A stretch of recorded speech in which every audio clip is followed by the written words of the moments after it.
O ataque ao Pix e ao comércio da Rua 25 de Março de São Paulo vieram demonstrar que o Trump, ao sobretaxar a economia e as nossas exportações, ele tinha outro foco, que é justamente esse do descolamento do Brasil, e não é só do Brasil, mas é sobretudo da América Latina e praticamente do mundo inteiro, desse sistema de dominação conduzido pelos americanos e os europeus. Vejamos aí o que acontece. Na Colômbia, um país ali que se diz hoje de esquerda, mas que está submetido aos Estados Unidos, acaba também de decretar o seu PIX. O mesmo acontecendo, não é, com o Peru, um aliado tradicional dos americanos, que deixou a China criar ali o maior porto do mundo.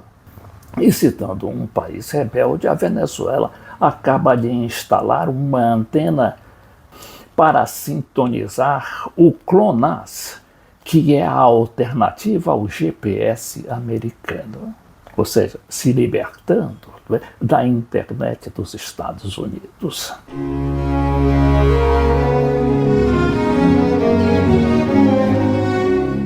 Mas vamos ver aqui essas notícias, né, que explicam melhor em que pé está essa situação das sobretaxações dos Estados Unidos, de 50% às exportações brasileiras.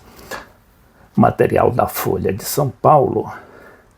Membros do governo veem influência de cartões e Big Techs na pressão dos Estados Unidos sobre o Pix. Membros do governo enxergam lobby de empresas de bandeiras de cartão de crédito e Big Techs por trás da pressão dos Estados Unidos sobre o Pix brasileiro. O que é isso? O nosso Pix acaba de adotar um sistema de pagamento parcelado, ou seja, você pode fazer um Pix em diversas prestações. Isso afeta diretamente e quase que mortalmente os cartões de crédito, porque a gente não está mais pensando em cartão de crédito quando quer fazer, por exemplo, uma compra grande, seja na internet, seja em qualquer lugar. Na investigação comercial aberta pelo governo Donald Trump contra o Brasil, o Pix virou alvo como uma possível prática desleal do país em relação a serviços de pagamentos eletrônicos. Amanda Ataíde, consultora do Pinheiro Neto Advogados, diz não haver fundamento jurídico por trás do questionamento dos Estados Unidos. Já a estratégia do governo será defender o Pix, de acordo com auxiliares de Lula ouvidos pela reportagem da Folha. Um deles disse que a população virá junto com o governo no apoio ao sistema, dada a sua popularidade. Quer dizer, esse Pix é um fato consumado, porque o Pix foi adotado na época do Bolsonaro, que tinha como presidente do Banco Central o Campos Neto, que era uma solução técnica para os problemas, né, da gente brasileira, de nós brasileiros evitarmos toda aquela burocracia bancária, acabou sendo ali capturada pelo governo Bolsonaro. Então não é uma questão de esquerda, é uma questão brasileira, não é? Como acaba de ser comprovado, né, por essa decisão colombiana de copiar, por ser uma solução prática e benéfica para a população. E aí vem mais uma explicação da reportagem sobre os cartões de crédito. A rapidez com que o Pix foi adotado pelos brasileiros impactou o negócio de plásticos, como são chamados os cartões no mercado bancário, com representantes como o Visa e o Mastercard. O Pix passou a ser alvo dos Estados Unidos porque altera significativamente a dinâmica do setor financeiro, que é dominada globalmente por empresas privadas norte-americanas, diz Daniel Blanc, sócio proprietário da BB Law. E daqui nessa mesma Folha de São Paulo, a gente vai verificar o que pretende o Trump com aquele ataque, não é, ao comércio da Rua 25 de Março. Governo Trump critica 25 de março, mas pirataria no Brasil predomina em marketplaces na internet. Ou seja, a grande pirataria não está ali na 25 de março, mas em bilhões de reais que são sonegados naquelas compras que você, brasileiro, faz, naquelas vendas que a Amazon.com faz, né, nas suas diversas modalidades, que a gente sabe ali que a Amazon não está sozinha, mas tem milhares de empresas que fornecem produtos e fazem transações com a Amazon. A pirataria foi um dos argumentos do governo americano para investigar supostas práticas comerciais injustas do Brasil. Mas, enquanto o documento do representante comercial de Donald Trump aponta para a Rua 25 de Março, autoridades brasileiras indicam que o problema hoje está na internet, incluindo as plataformas americanas.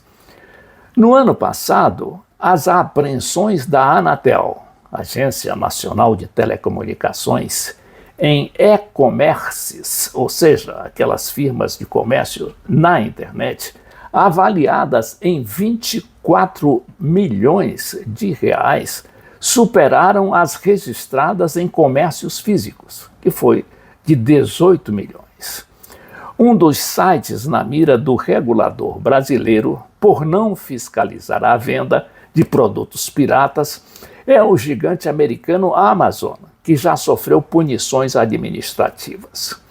Profissionais da Receita, ouvidos pela Folha, relatam que é mais difícil fiscalizar mercadoria ilegal vendida em marketplaces devido ao esquema de transporte que mistura produtos de diversos vendedores em um só veículo.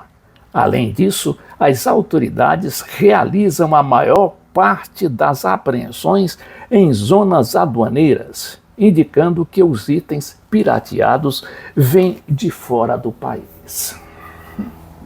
Outro fator também desse descolamento da América Latina com os Estados Unidos, que é o fortalecimento da amizade, da aproximação da Venezuela com a Colômbia.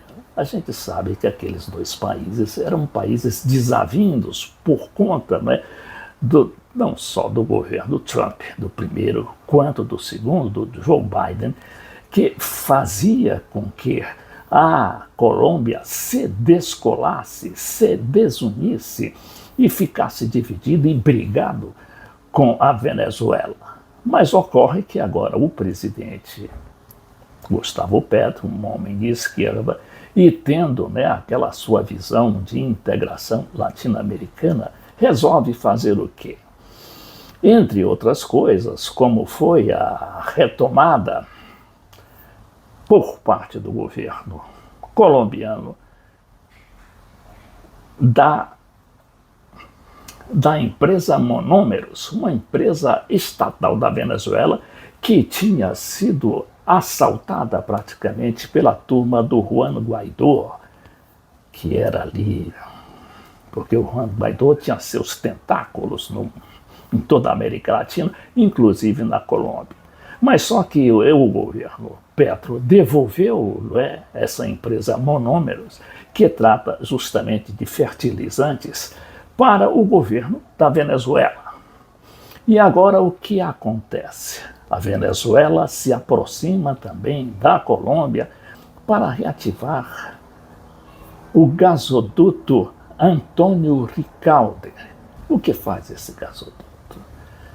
Ele leva gás para a Colômbia, um gás baratíssimo, né, mas que estava desativado por ordem dos Estados Unidos. Esse gasoduto foi inaugurado no primeiro governo de Chávez, ainda por volta de 2007, e que tinha como presidente o Álvaro Uribe, um homem também americano, ligado aos americanos. Mas só que via ali uma oportunidade de alentar a economia, de fortalecer a economia colombiana. Vejamos aqui esse jornalista, é o Frank Gil, né, do site Geomatrix. O que ele diz? Político e técnico que pode convertir a fronteira em um corredor energético estratégico. Então ele diz que a reativação desse gasoduto vai transformar um corredor energético estratégico num corredor energético estratégico. En la casona cultural, Aquiles Nazoa, la vicepresidenta venezolana Delcy Rodríguez y el ministro colombiano Edwin Palma no solo sellaron una nueva hoja de ruta. Então ele fala sobre o encontro da vice-presidente da Venezuela, Delcy Rodríguez, com o ministro lá da Colômbia, que selaram, não é, um acordo, sino que extendieron el proyecto, que não só selaram esse acordo, mas como também fizeram um plano de ação más simbólico de la soberanía compartida. Partindo justamente da soberania compartilhada. El gasoducto transcaribeño Antônio Ricaurter. Então, esse gasoduto transcaribenho, Antônio Ricaurter, aquella infraestructura binacional de 225 kilómetros olvidada durante una década, de 225 quilômetros e esquecido durante uma década, está oficialmente em fase de reactivação. Então está oficialmente fácil de reativação. Petro e Maduro conectam válvulas sem permisso. Então, tanto Petro como o Maduro vão dar início e em meio de uma região tensionada por a esse gasoduto, em meio a uma região muito tensionada, e escassez. Venezuela e Colômbia, justamente pela escassez, inclusive por parte da Colômbia, que precisa de gás, e nessa condição tem que importar gás caríssimo, né, vindo de várias partes do mundo, inclusive dos Estados Unidos. Apostam por la complementariedade energética. Pois aí a solução é partir para a complementariedade energética, que é justamente a união de forças desses países que estavam desavindo justamente para servir a política americana. Quer dizer, uma situação que acabou saindo do controle dos Estados Unidos, como mostram esses últimos acontecimentos, de que o exemplo principal é o fato do Peru entregar o posto Sancay, né, lá em Lima, o maior porto do mundo, para entregue à China, que vai facilitar enormemente seus negócios. E para complementar as atividades desse porto, o governo chinês está negociando com o governo brasileiro a construção de uma ferrovia biooceânica que vai partir de Ilhéus, na Bahia, Ilhéus onde fica ali aquela fábrica da BYD, aquela enorme fábrica da BYD, aquela empresa de carros elétricos. Então essa ferrovia vai partir ali de Ilhéus, rasgando o território brasileiro até chegar a Lima, no Peru, onde esse material será todo descarregado, todo o material, ou seja, as nossas exportações para a China e vice-versa, né? Chegando por lá também as importações, inclusive de carros elétricos, que têm em muito incomodado os americanos e europeus.